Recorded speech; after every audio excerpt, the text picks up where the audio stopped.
How's it going everyone? My name is Northstar. Today I'm going to be giving you one tip for every character in Gigantic. Firstly, I will disclose that these tips are aimed at new players who have just picked up the game or just getting back into it. So please understand that these tips will not be anything too advanced as it's aimed at newer players. So let's get started. First up, we've got Ashlyn.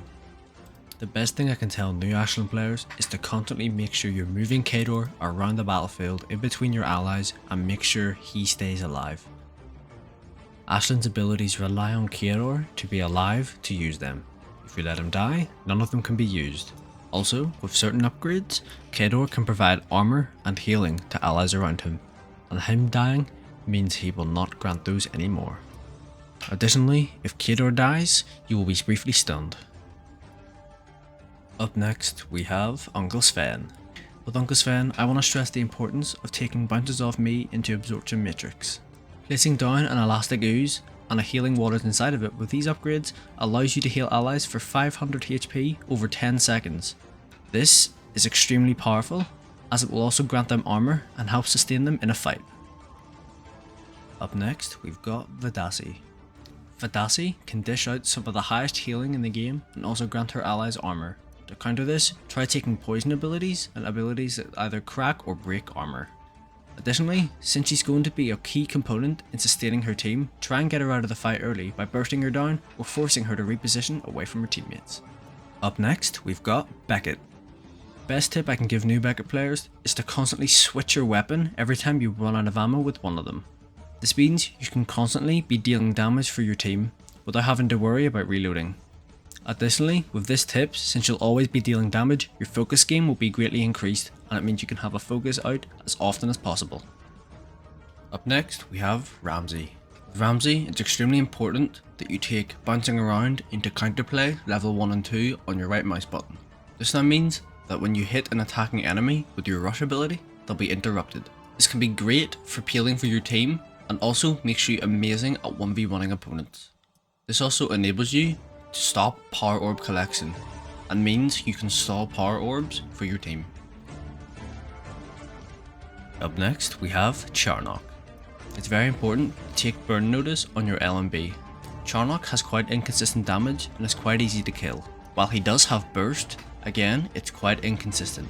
Burn notice just lets you do more damage. Also, since you are quite easy to kill and your escape option isn't great, position yourself in the safest spot possible to deal the most amount of damage and do as much damage as you can before you die. Up next, we've got Xenobia.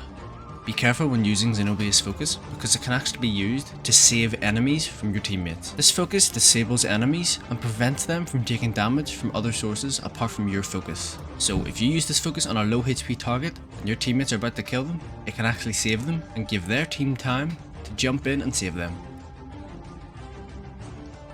Up next, we have Pakko. Although Pakko might look big, he is very squishy and should not be played as a tank. He's better played as a support utility bruiser. This means you should look for opportunities to set up kills for your teammates, help them engage and disengage, and peel for them in fights. Also, you have very long cooldowns on all of your abilities, and your LMBs don't do much on their own. So be very mindful about when you use your cooldowns and whether you can use them in a different situation for more value. Up next, we have Oru. Oru has some amazing focus gain. However, if you dodge when he does the clap animation during his focus, you can actually iframe the damage and prevent it from going through. So if you find that enemies keep dodging your focus's damage, then you should use it more as an escape tool. Since you'll have it really often, it'll be quite consistent at getting you out of situations you otherwise misjudged. Also, if you sprint, jump and then use your focus, you'll fly faster in the air. Now we're on to Wu. Wu is easily one of the strongest characters in Gigantic. A lot of that potency comes from his tongue ability. I want to stress the importance therefore of taking Whet Your Appetite on tongue. This means all your cooldowns get reset whenever you land a tongue on someone. Another great tip for Wu is to learn a very basic Wu combo. This allows you to deal the most damage as possible and lock down your opponent, and hopefully your team will follow up.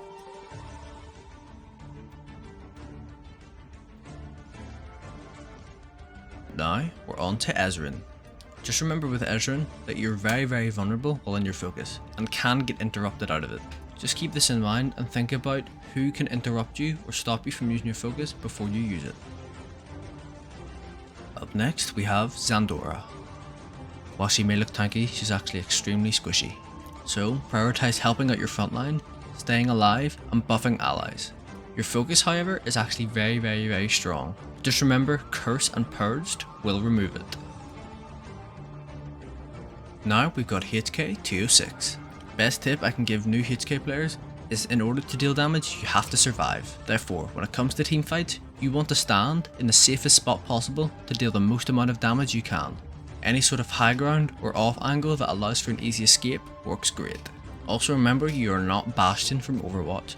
Do not sit in Fortify the entire game, you will get bursted down and die. Up next we have Lord Knossos. With Knossos you want to go in, deal as much damage as possible and get kills. Then try and escape or die trying. Even if you die, as long as you get everyone low enough for your team to follow up or get some kills off of it, that's the main thing. I also want to emphasize taking Pierce on LMB upgrades. This means after you sprint into your LMB, you'll be able to bleed and further upgrade to crack armor on enemies. Now onto Griselma. In most cases, Griselma is a coin flip of whether you will do good or bad in a game. That's often why a lot of players put her at the bottom of tier lists. You can be super oppressive or not do much at all. Best tip I can give granny players is to put your hands in positions where the enemies don't have a direct line of sight to them and can't destroy them easily. Up next we have Imani. With Imani, it's crucial to stay aware of poke or assassins attacking you while you're scoped in. You deal a lot of damage when you're scoped in, however you're stationary, and you will be a key target for the enemies to take down. Also remember to use smoke bomb to get yourself into stealth, weaken the enemies, and buy you some time to get out. Up next, we have Tripp. For new Tripp players, you gotta remember that even though you're an assassin, you can get bursted down really easily.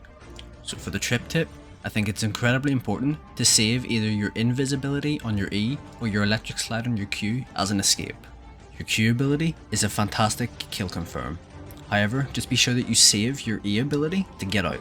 Alternatively, you can engage with your invis and use Q to escape. However, you're missing out on the kill confirm.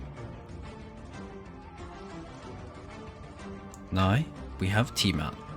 T-Mat has some of the best poke damage in Gigantic and has a fantastic escape ability with her Q.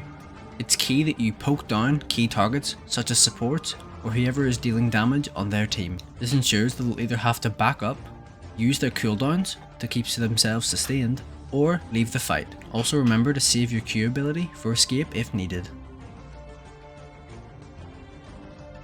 Up next we have Rutger.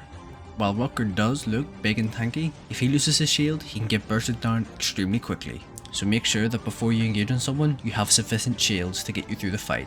Remember to secure kills on enemies by blocking them off with your wall, slowing them with your tremors, and burrowing to help you stay sustained.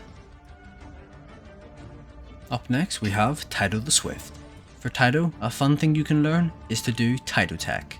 This involves taking the hidden talent upgrade on your LMB, which allows you to dodge, jump and Q and go flying.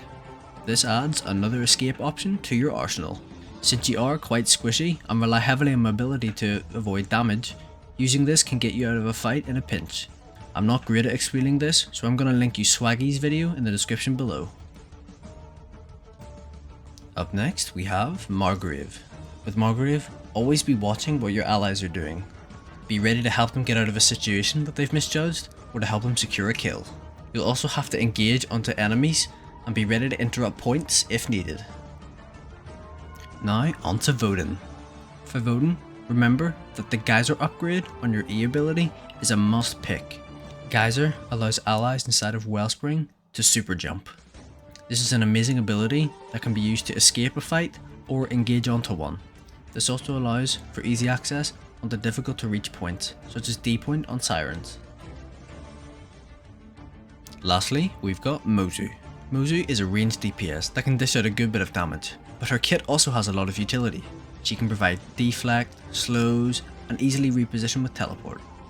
Be sure to use all these abilities to help your allies secure kills, or help them escape by slowing targets with your RMB, using Q to block projectiles from them, or use E to reposition to get a better angle to secure kills, or keep poking the enemy. And there you go. I apologise for not including Roland or Kajir in this, but it's just because they haven't been released yet and I'm not sure how their playstyles will be.